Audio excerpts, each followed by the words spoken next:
Hello guys, in today's video I'm going to show you how to fix Valorant freezing in mid-game easy and quick. First, click here and then go to background apps.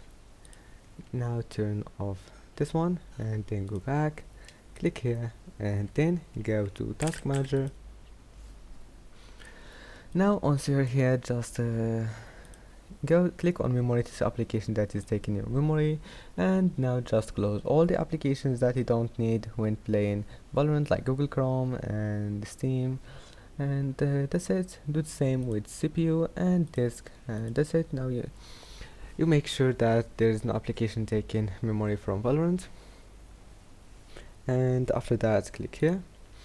Now this one is for HDD users, so if you are using HDD, all you have to do is just click here and then type services and then just wait. Now scroll down until you find services that starts with S, and here's it. Now you will find this one, sysmain.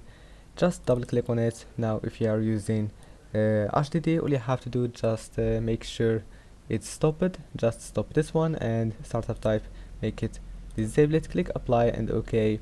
And if you are using SSD, just don't touch it, and that's it.